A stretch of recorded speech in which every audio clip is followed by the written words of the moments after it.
near-mindless and hideously mutated cretins were once human soldiers, scientists, and powerful biomarines of the Earth Military Coalition, mankind's defunct global guard against extraterrestrial invaders. After 2 weeks of blasting hellbugs in Defiance and watching the premiere of its companion TV show, we finally reached a proper understanding of what the so-called transmedia experiment known as Defiance is all about. So, should you join the ranks of the Ark Hunters, or just remain a silent observer? Humans and Votans living in perfect harmony.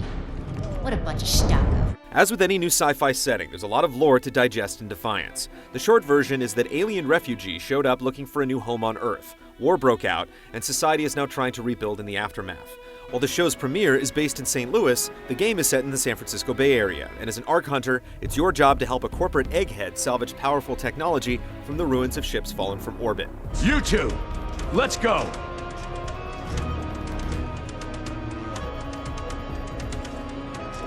There's plenty of backstory to flesh out the world, but the plot comes across flat and single-minded as you follow the scavenger hunt for devices of untold power.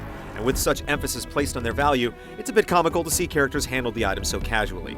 The types of people you meet, from the lawkeeper to an unscrupulous little businessman, aren't the most interesting either, but some grow on you as bits of their stories begin to emerge. Don't worry.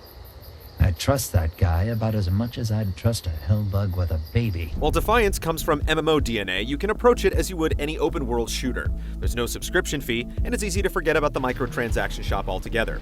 You experience the story on your own, mission by mission, but when you arrive at each objective, you'll likely cross paths with others working toward the same goal. More formal groups and clans are available, but you'll naturally fall into these ad hoc alliances, and you'll find you can advance just fine on your own.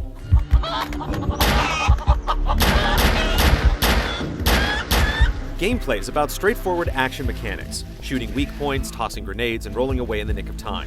Instead of hard class choices and automatically increasing character stats, you can build your character based on playstyle. At the beginning of the game, you choose one of 4 ego skills, allowing you to cloak, gain a quick damage boost, send out a decoy, or rush the enemy. Each of these powers takes up a quadrant of the skill tree, branching out to supportive perks that you can invest in as you level up. If you want, you can maximize the skill you started with, or you can mix it up and unlock multiple skills to use in different loadouts.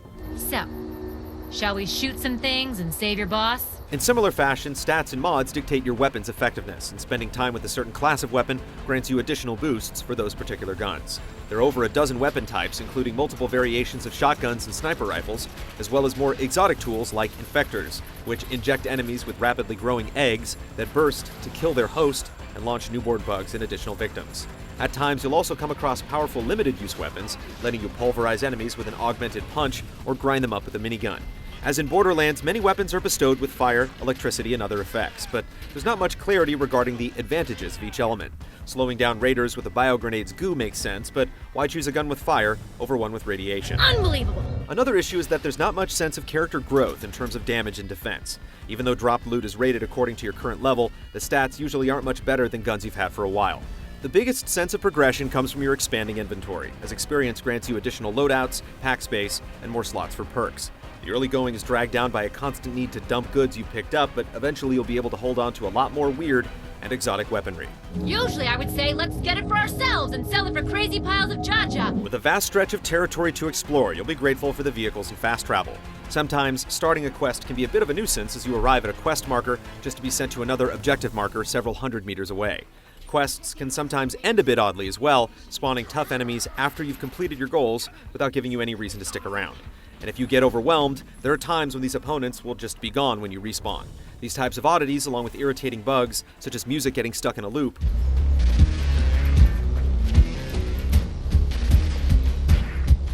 show that there's still some polishing that needs to be done. Excuse me. Some endeavors are more appealing than others, but Defiance is full of missions and activities. For each story quest, you unlock 3 or 4 side quests, which often involve running errands for various characters.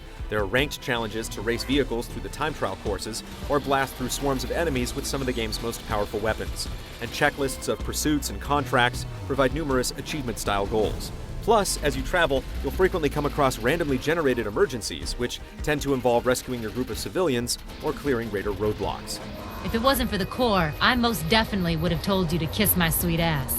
The Big Daddy versions of emergencies are called Arc Falls, which draw huge groups of enemies and players to fall in crystals for huge payouts and experience. Minor arc falls can be handled on your own, but major events cover a huge radius of the map, with a swarm of players going from crystal to crystal until things culminate in a massive boss fight, with hundreds of players chipping away at the monstrosities. Unfortunately, despite several variations on these huge raids, we kept running into the same scenario with the same big boss, and after a few runs, the whole drawn-out process just felt like a repetitive chore. Aside from everything happening in the main world, there's also matchmaking if you want to compete or go on co-op missions. The large co-op levels unlock as you progress through the story, letting you join a group of 4 to clear out enemy bases and join forces against tough bosses. Team Deathmatch is fairly weak as we only ever saw 2 small maps. There are no limits on weapons or equipment either, so it's essentially just a free-for-all to test whatever you find, and you can't stick with a group for a second round. The idea of human competition is appealing, but there's no real hook. For more massive and interesting engagements, you can also jump into Shadow War matches. These are really just control point matches, but on a large scale, with 64 to 128 players, taking place on the main map with other players wandering through and AI enemies continuing to spawn. There are also team vehicles only available in co-op and Shadow War, so if you've been itching to get in the gunner seat, this is your chance. The final element to this experience is Defiance's unique cross-media tie. Each week as episodes air, new content comes to the game for that week only. Pre-launch, there was a separate quest line involving the show's lead characters, where players helped retrieve a gem that was used in one of the premiere's opening scenes. So far, this week's content has been less impressive as you light memorial candles and check off a few additional pursuits, but hopefully there are more interesting ideas coming on both sides of the fence. Great. Defiance has its rough spots, and it can get monotonous at times. Despite the updates, the Xbox 360 version is still running a bit ragged, but don't write off the PC game just yet. There's a lot to partake in, and with some major patches already in place, it's a game we expect to continually improve. Or at least change. The core shooting mechanics are engaging enough to keep you coming back, and its intriguing episodic ties have the potential to keep arc hunting interesting in fresh, original ways. We got a little job coming up. Maybe we'll be in touch.